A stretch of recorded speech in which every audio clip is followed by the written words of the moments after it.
నిన్న కొడంగల్లో జరిగింది అదేదో కుట్రతోనో అదేదో కువారంతోనో ఇంకో దాంతోనో జరిగింది కాదు. ఈ ముఖ్యమంత్రి యొక్క అనాలోచిత మూర్ఖ తుగ్లక్ విధానాల వల్లనే ఇవాళ ఒక్క కొడంగల్లో కాదు, మొన్న సంగారెడ్డి జిల్లా న్యాల్కల్ అక్కడ కూడా గొడవ జరిగింది. అక్కడ కూడా రైతులు మా భూములు ఇవ్వమని చెప్పి రోడ్డు ఎక్కినారు. కొడంగల్లో ఈరోజు కాదండి, దయచేసి నేను మీడియా మిత్రులను కోరుతా ఉన్న, ప్రజలకు కూడా వాస్తవాలు చెప్పండి. 6-7 నెలల కిందట, ఇంకెక్కువ 8-9 నెలల కిందట ముఖ్యమంత్రి సోదరుడు తిరుపతి రెడ్డి ఆయనకు ఒక ఫోన్ కాల్ వైరల్ అయింది. మీరు చూసే ఉంటారు, వినే ఉంటారు. ఏమని?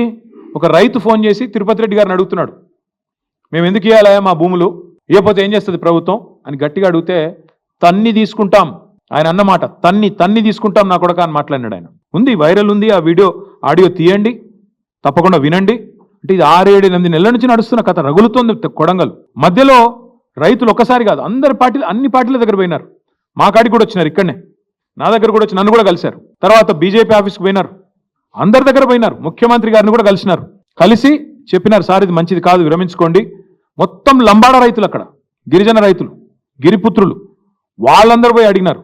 అడిగితే పట్టించుకోకుండా ఏకపక్షంగా మేమేదో రారాజులం, చక్రవర్తులం, కొడంగల్ ఏదో మా సామ్రాజ్యం, మేము ఏదనుకుంటే అది జరగాల అనే పద్ధతుల్లో ఇవాళ మీరు తీసుకున్న అనాలోచిత పిచ్చి నిర్ణయం వల్లనే కొడంగల్ రగులుతున్నది.